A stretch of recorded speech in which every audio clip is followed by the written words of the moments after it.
অৱস্থা নাই অলপ কাহ হৈ আছে কাহটো বাৰু আগৰ পৰাই হৈ আছিলে এই শ্বুটিঙত আপোনাৰ গোটেই ৰাতি নিয়ৰত থাকা তাৰপিছত কাহ হ'ল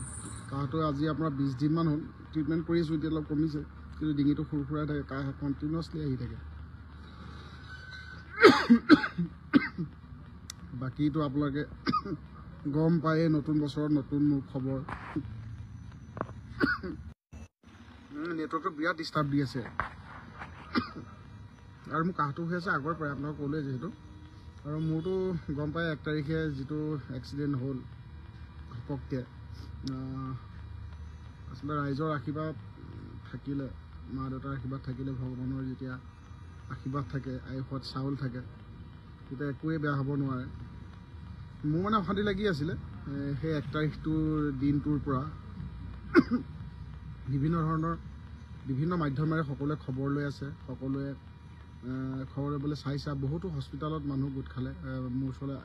আচলতে লগ কৰিবলৈ আহিছিল কিন্তু মোৰ লগ ধৰিবলৈ নিদিলে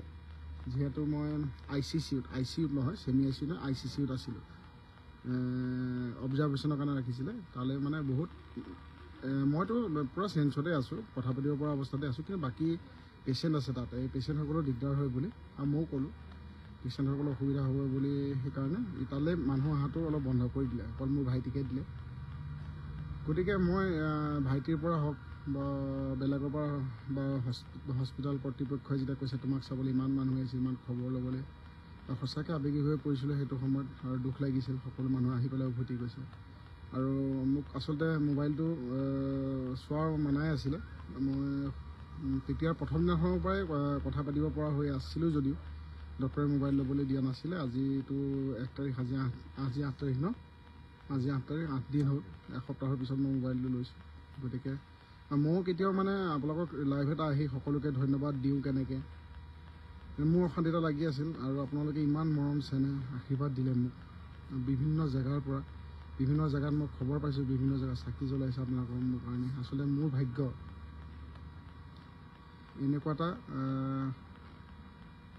কেতিয়াবা মানে কিছুমান দুখতো সুখ থাকে বুলি কয় আৰু যেতিয়া মই গম পাইছোঁ মোৰ বেমাৰ আৰু বিভিন্ন জেগাত চাকি জ্বলাইছে বিভিন্ন মানুহে আশীৰ্বাদ দিছে তেতিয়া মানে দুখো লাগে আৰু তাৰ আনন্দ মুহূৰ্তটো বেলেগ আপোনালোকক বুজাব নোৱাৰি আৰু মই আজি ভাবিলোঁ যিহেতু মোক 7 দিন কেতিয়া যে লাগিছে যিহেতু মই এটা লাইভ আহি পেলাই সকলোকে ধন্যবাদ জ্ঞাপন কৰিম তেতিয়াহে যেন মোক কিবা এটা মই ধাৰ খুজিব পাৰিম মোৰ এনেকুৱা লাগি আছিল গতিকে আজি মই লাইভটো আহিলোঁ আৰু লাইভটো বেছি দীঘলীয়া নকৰোঁ আৰু বেছি কথা পাতিবলৈ মানা কৰিছোঁ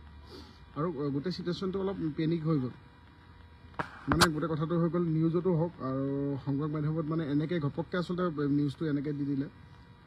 যে মই শ্বুটিং কৰি আছিলোঁ শ্বুটিঙত ঢলি পৰিলোঁ ঢলি পৰাৰ লগে লগে মাথা ঘূৰাই তাৰ পৰা মোক আহি পেলাই মোৰ হাৰ্ট এটেক হ'ল হাৰ্ট এটেক হোৱাৰ লগে লগে মোৰ অপেন হাৰ্ট চাৰ্জাৰী হ'ল তাৰপিছত এনেকৈ কথাটো ওলাই গ'ল আৰু মই আচৰিত বিশ্বাস কৰক মই ঘৰতে আছিলোঁ 31 ডিচেম্বৰত মোৰ মানে এই বুকুৰ বিষ উশাহ ল'বলৈ প্ৰব্লেম মোৰ একোৱেই হোৱা নাই একো চিম্পটম নাই খালি মোৰ এই বাহুটোৰ ওপৰত এনেকৈ কামোৰে মানে চিৰিং মানে মই ভাবিছোঁ কি হৈছে সেইটো কাৰণে মই হেল্থ চিটিত মোৰ চিনাকি আছে দাদাহঁত আৰু হেল্থ চিটিত মই ফোন কৰিলোঁ দাদাহঁতক ছাৰহঁতক যে মোৰ এনে বাহুটো অলপ হেৰি হৈ আছে মানে কামুৰি আছে অলপ চিং টানি আছে আৰু মই আহিলোঁ লগে লগে হেল্থ চিটিত অহাৰ পাছত তেখেতসকলে মোক আহিলে মোক ECG কৰালে তাৰপিছত ঘপককৈ মই গম পালোঁ যে কিবা হাৰ্ট ৰিলেটেড কিছুমান মানে এনেকৈ ক'লে মই ভালকৈ বুজি পোৱা নাই কথা পাতি আছে ভাইটিহঁতৰ মুখত গম পাইছোঁ অলপ ভয় খাইছোঁ ভাইটিহঁতে দাদা আছিলে অংকুৰ দা আছিলে তাৰপিছত মই বোলো কথাটো আচলতে এইবিলাক ক্ষেত্ৰত মোৰ অলপ সাহসটো বেছি কাৰণ মাৰ লগত মই বেছি ঘূৰি ফুৰোঁ কি হৈছিল তেনেকৈ কওঁতে যিহেতু মই নুই কৰা নাই বেমাৰটো হৈছে কিন্তু সেই যে মানে ধৰক শ্বুটিঙত ঢলি পৰাৰ পিছত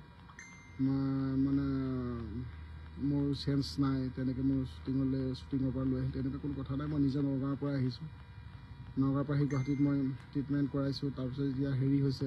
এনজিঅ'গ্ৰাফি এটা মোক কৰাইছে কোনো অপেন হাৰ্ট চাৰ্জাৰী কৰা নাই এইটো মানে অলপ আচলতে ৰৌটোকে ঢৌটো বুলি আমাৰ অসমীয়াত কথা আছে তিলটোকে তাল হয় ৰৌটোকে ঢৌটো হয় তাৰপিছত তাৰপিছত দুদিন মোক 48 ঘণ্টাৰ কাৰণে মানে মই বাচোঁ নে নাবাচোঁ ঠিক নাই, গতিকে এটা ক্ৰিটিকেল কণ্ডিশ্যনত আছে 48 ঘণ্টাৰ কাৰণে। আৰু মই যোনে কৈছে বা কেনেকৈ ওলাইছে মই সেইটোলৈ সোমাই নাযাওঁ, মানে মই খালি এটা কথাই কওঁ যে সেই 48 ঘণ্টাত মানে যিসকল লোকে সঁচাকৈ মোক ভাল পায় বা মোৰ ঘৰৰ মানুহখিনি, মোৰ পৰিয়ালৰ মানুহখিনি হওক, মোৰ শুভাকাংক্ষীখিনি হওক, তেখেতসকলে কি এটা অৱস্থা হ'ব। আৰু মই এতিয়া কাকো দোষ দিয়া নাই, সংবাদ মাধ্যমকো মই দোষ দিয়া নাই, আৰু তেখেতসকলে প্ৰচাৰ কৰিবই যিহেতু এনেকুৱা এটা ছিটুৱেশ্যন। গতিকে সেই 48 ঘণ্টাত যিসকলে কষ্টটো পালে, মানে 48 ঘণ্টা হয়ো আমি বিভিন্ন ধৰণৰ খবৰ পাই আছোঁ, বিভিন্ন ধৰণৰ বেমাৰৰ খবৰ পাই আছোঁ, বিভিন্ন ধৰণৰ বেয়া বাতৰি পাই আছোঁ। সেই সময়ত যেতিয়া ঘপককৈ খবৰ এটা কথা নাই বতৰা নাই আপোনালোকৰ কাণত পৰিব আৰু এনেকৈ যে হৃদৰোগত আক্ৰান্ত হৈ মোহনীতে বৰ্তমান ICUত ভৰ্তি হৈ আছে, তেতিয়া মানে সেই চিটুৱেশ্যনতো মানে বেলেগৰ কি হ'ব, মোৰ শুভাকাংক্ষীসকলে, মোৰ ঘৰৰ মানুহসকলৰ অৱস্থা কি হ'ব মই বুজি পাওঁ। গতিকে একো হোৱা নাই আপোনালোকে, সেইকাৰণে মই ভাবিছোঁ যে সকলো এতিয়া চিন্তাত আছে। কিছুমান মানুহে ধৰক খবৰ ল'বলৈ আহিল, এতিয়া মই মোবাইলটো ইউজ কৰিব পৰা নাই, ৰিচিভ কৰিব পৰা নাই, তেতিয়া ভাবে কি মই সকলোকে সাঙুৰি, নেটৱৰ্কটো বিৰাট ডিষ্টাৰ্ব দিছে, সকলোকে সাঙুৰি মই সেইকাৰণে ফেচবুক লাইভ এটা কৰিছোঁ যে মই বৰ্তমান ঠিকে আছোঁ আপোনালোকৰ আশীৰ্বাদৰ কাৰণে, আৰু আপোনালোকে টেনশ্যন নল'ব, আপোনালোকে এনেকৈ মৰম আশীৰ্বাদ দি যাব, আৰু ৰাইজৰ আশীৰ্বাদ মৰম থাকিলে কেতিয়াও একো হ'ব নোৱাৰে। নিশি গন্ধা